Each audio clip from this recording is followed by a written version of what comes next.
Hey, it's Ed Robinson here with REIT Talk Radio, and welcome back from your holiday weekend.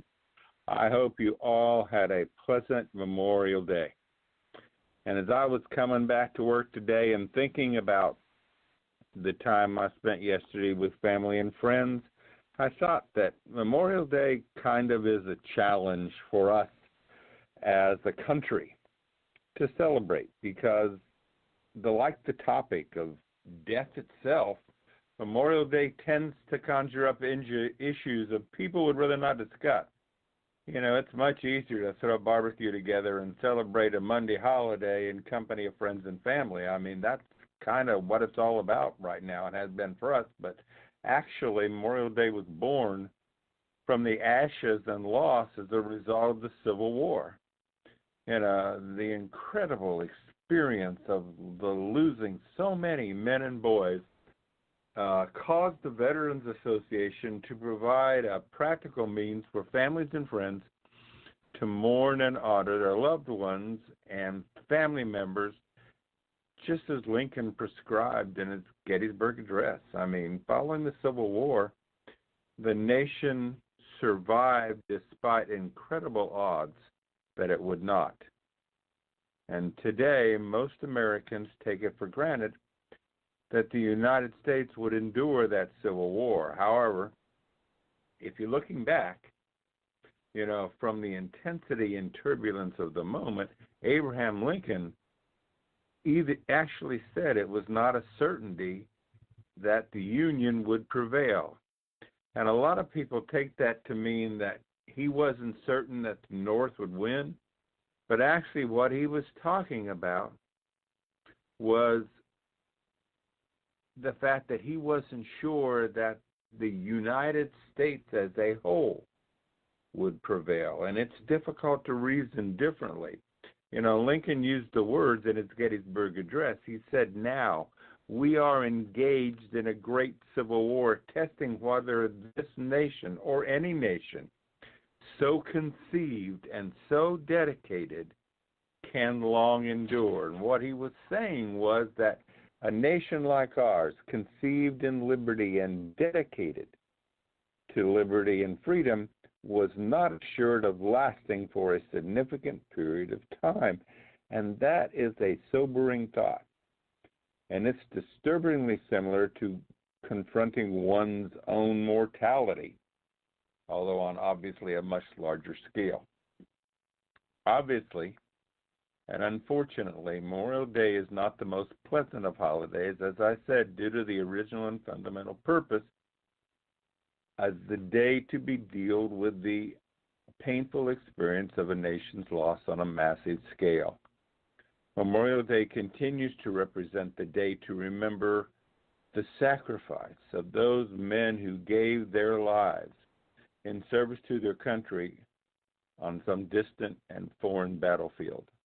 Today, for families of those who are currently serving in the military in an overseas mission, Memorial Day tends to brush up against the constant subconscious dread of being called upon to offer one's life for the sake of the nation. Because of these deeper implications embedded within the meaning of Memorial Day, it has been more traditionally a somber day of celebration. People go to the graveyards and they plant flags and they remember their loved ones, and that's kind of how it all starts. It may end up with a cookout, but the reality of it is that people are going to the cemeteries and graveyards to recognize that they have had loved ones who have died. And we Americans are often comfortable with skating around the surface of issues, and especially so when an issue involves death or dying. And it's not that Americans can't deal with the subject of death or a practical or mature way, but it's just that dealing with such a depressing subject may strike a nerve which can evoke a deeper emotion of pain, loss, fear, or even anger.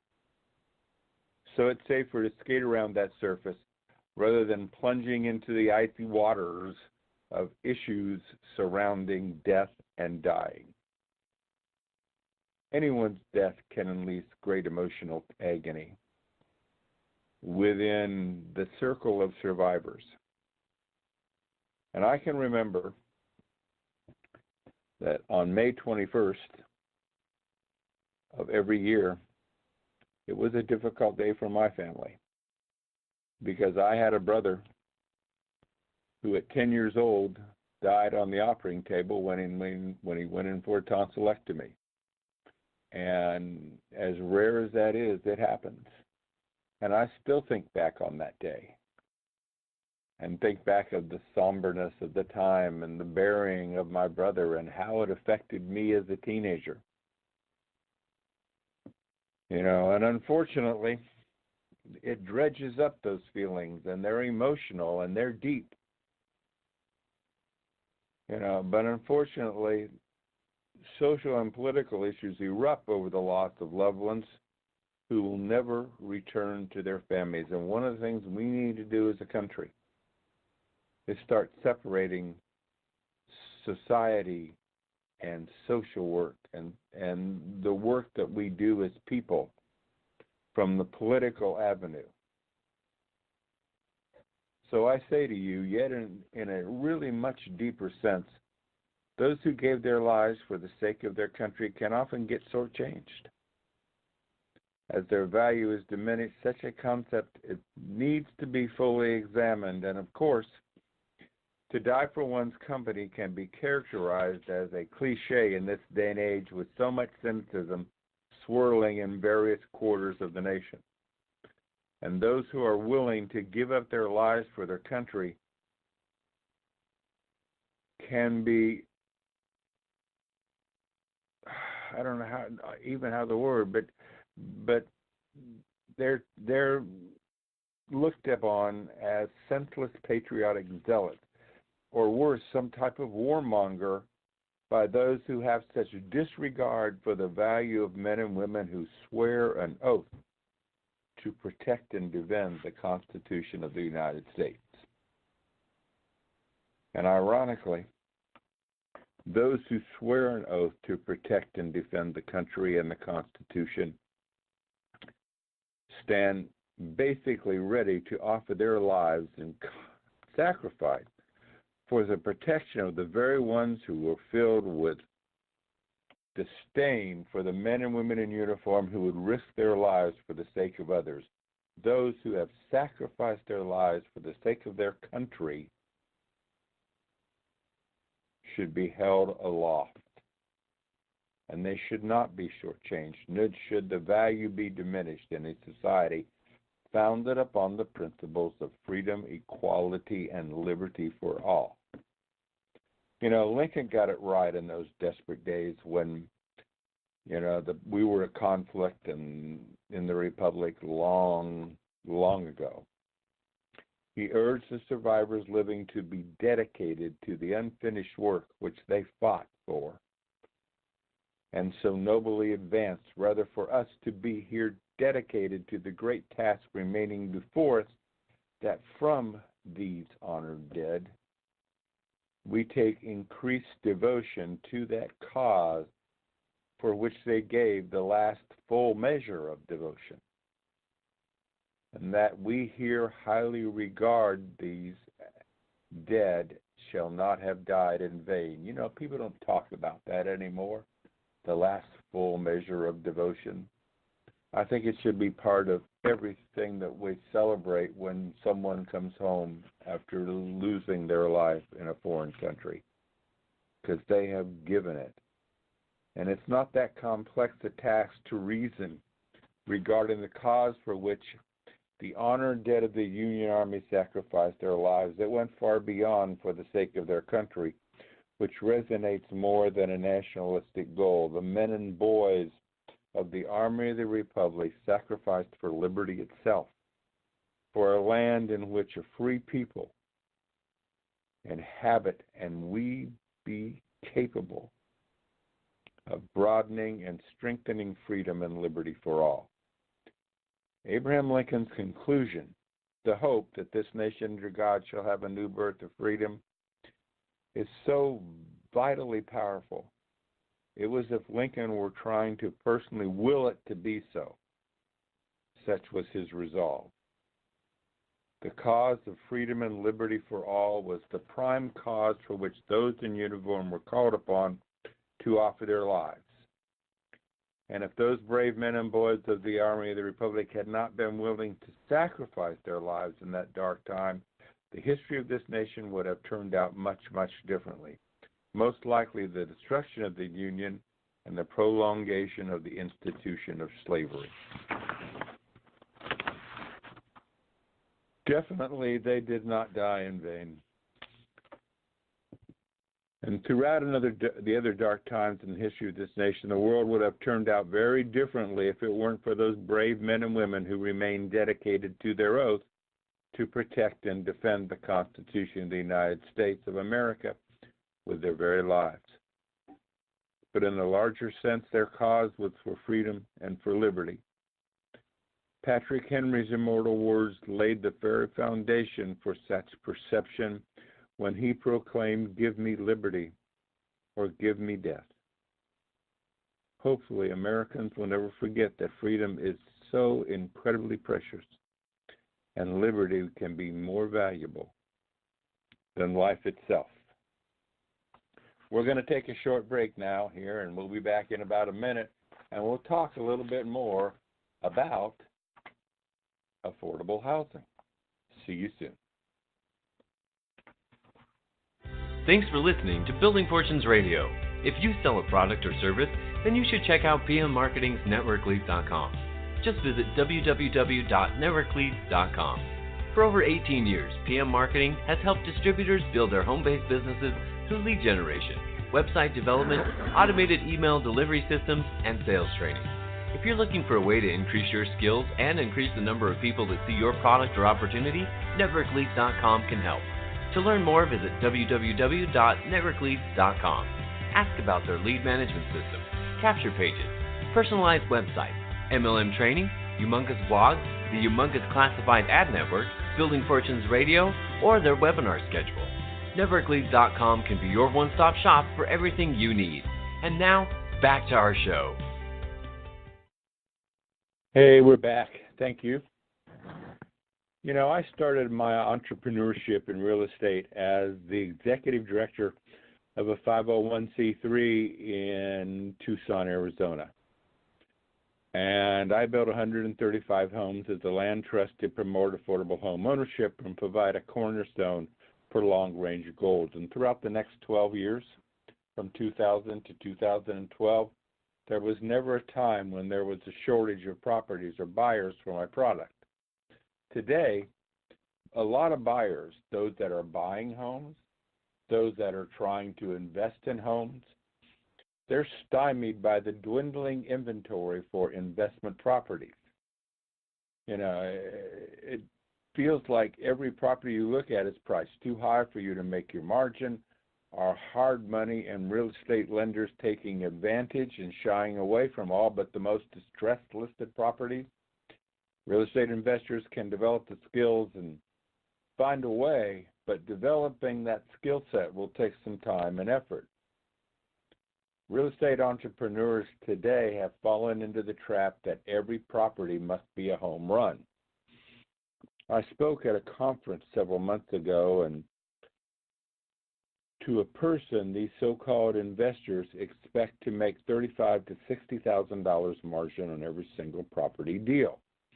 Unfortunately, when asked how many properties they were renovating, the answers varied from none to one or two, and most were none.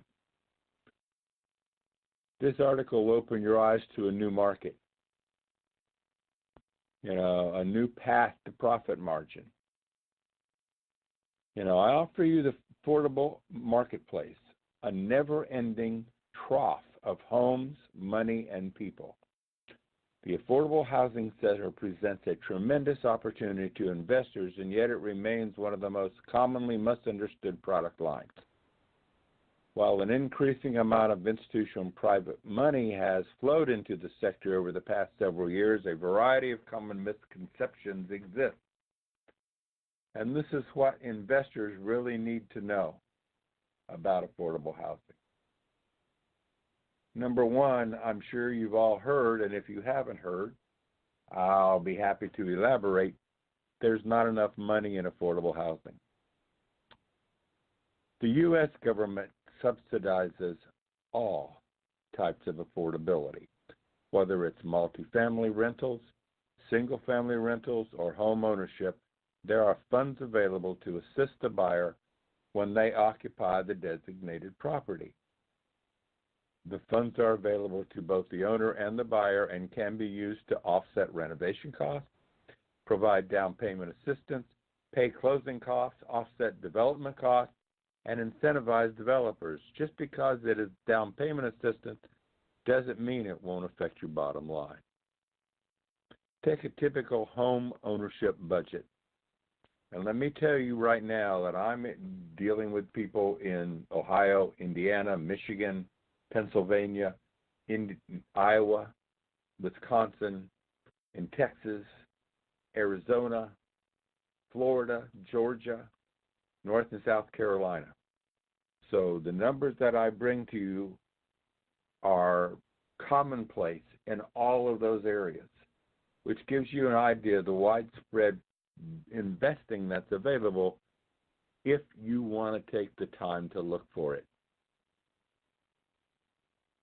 The typical acquisition cost for a distressed single-family home in the United States right now is approximately $100,000. To get that house up to acceptable, livable, safe standards will cost you $30,000. You'll be borrowing the money to do this, and so it's going to cost you another $3,250 in holding costs, which gives you a base project cost of $133,250. I can sell that house right now in all but about one state in the union for $189,900, or basically $190,000, which gives you a profit of in excess of $56,000. Now, I'm going to tell you something. Affordability is based on a lot of things, and we're going to talk about those, but just because, there are subsidies involved in this, that's why the margins are there. They want to make affordable housing available, and the state and city and local government are involved, along with the federal government, to make funds available to make that happen. On a house like this that's selling for $190,000, I can get them down payment assistance to cover their entire down payment. I can get money to offset the cost of development, especially some of the renovation costs that are there. So you don't have to concern yourself with whether or not you're going to make money. Affordability is based on the area median income within a given jurisdiction. Exactly. The median income in Los Angeles is higher than it is in Barstow, and higher than it is in Charlotte, North Carolina, than it is in Columbia, North Carolina, which are only about 50 miles apart. Everything is based on the affordability for a given area. Now, the above project would require a family of 4 to have a household income of approximately $3,900 a month, or an annual income of $46,800. Generally, to qualify for the subsidies that are available, the household must earn approximately 80% or less of that local area median income. So this example requires the AMI to be at $58,500 for a family of 4.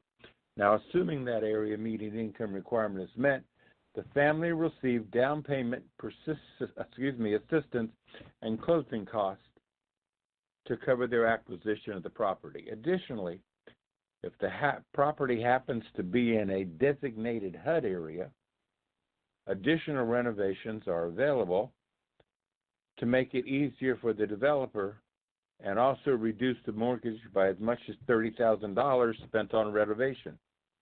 Imagine, if you will, you can buy a house for $100,000. You can sell it for $189,000. You're going to get $30,000 to offset your mortgage costs, your renovation costs. So you're only paying interest on the money you borrowed plus the cost of the house that you bought, or $100,000. So there's potentially $80,000 worth of margin in there because there are funds and grants available. Households like this are standing in line for an opportunity to own a home. This market exists everywhere. In areas like New York City, Honolulu, Anchorage, San Francisco, the subsidies are adjusted to account for the increased cost of living. I challenge you to find an abundance of buyers anywhere that equals the affordable market that's waiting for you right now. Interestingly enough, many investors think that affordable housing is a niche.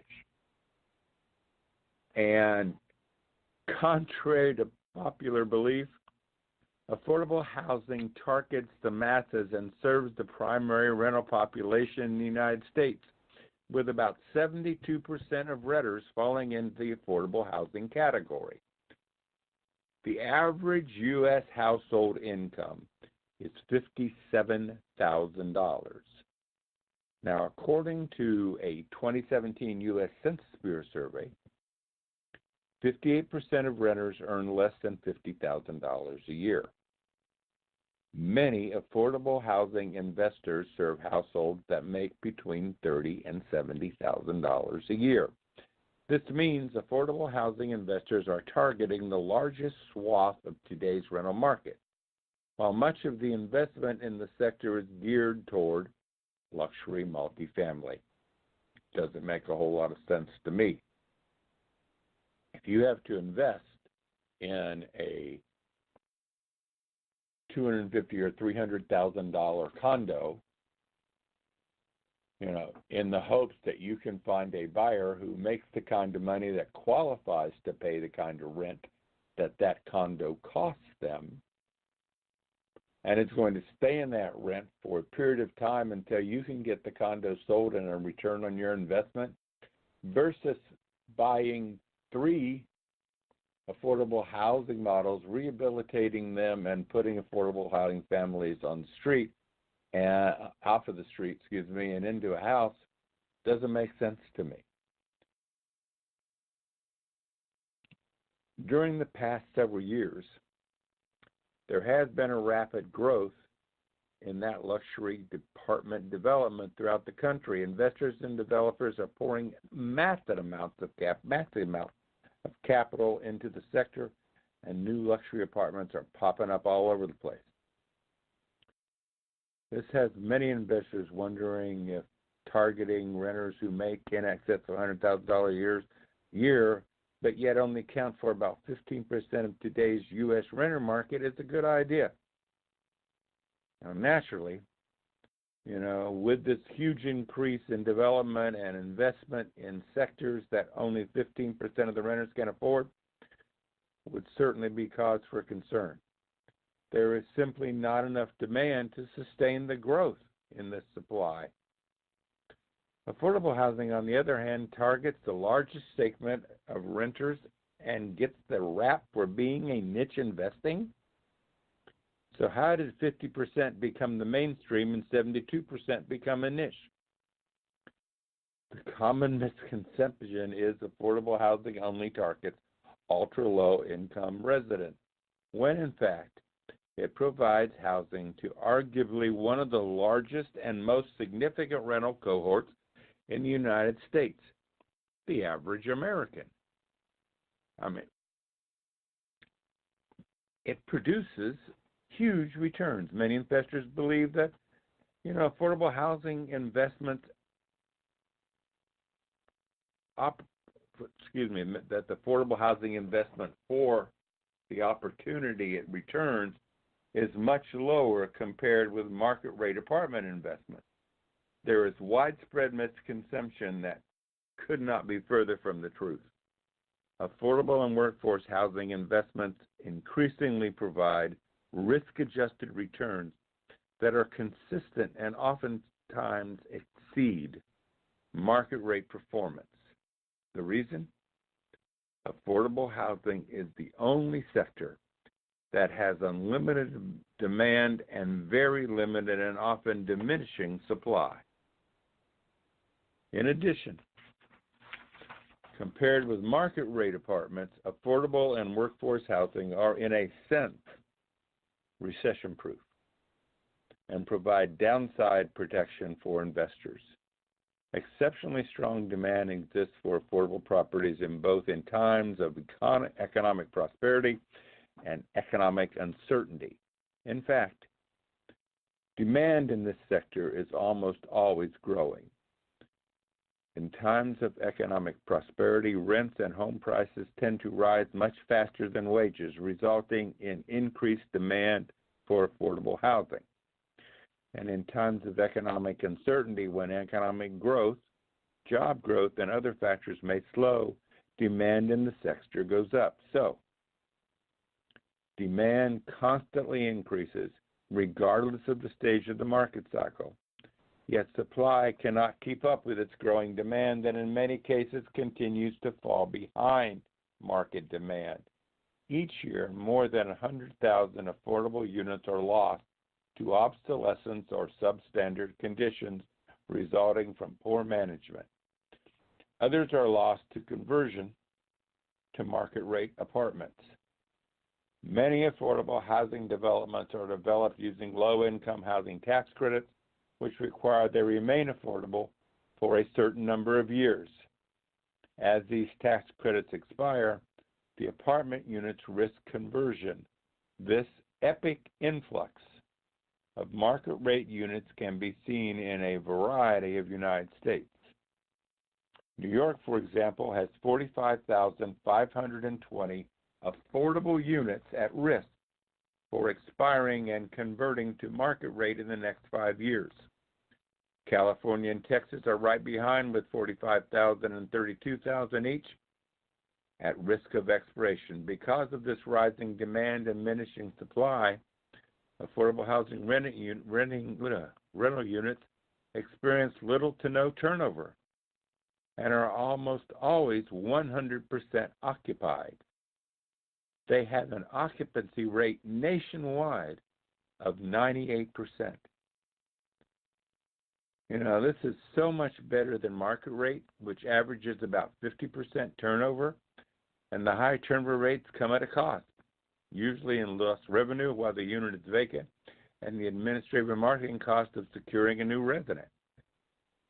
Completing the lease process and preparing and cleaning the unit. This ultimately cuts into investor profits, while affordable housing properties encounter almost no cost associated with apartment turnover. Overall, affordability does not necessarily mean smaller returns. Investors' portfolios in the affordable sector tend to have stronger returns on investment, increased and stabilized cash flows, and provide investors with downside protection. Tomorrow, we're going to continue discussing this marketplace, and then I'm going to convert it into a business opportunity for every one of you who are listening. You need to think about this. You need to understand it. But as I say goodbye today, I want you to think about something. If you can establish a place where you have 10 units of property that for 98% of the time they're going to give you the return that you've expected or greater, would that not be some way to beat and hedge on inflation? You're daggone right it would be. This is Ed Robinson with REIT for you. Catch you tomorrow. You've been listening to Building Fortunes Radio on buildingfortunesradio.com. Thanks for listening. Be sure to check us out every Friday at 5 p.m. Eastern Time for the designated Building Fortunes Radio segment with Peter Mingils. Be sure to check out the BuildingFortunesRadio.com website for our featured segments. It's been our privilege to have you listen in. At Building Fortunes Radio, we wish you the success you deserve and are willing to work for. So spread the word, tell a friend, join our newsletter, and go make a difference in your world.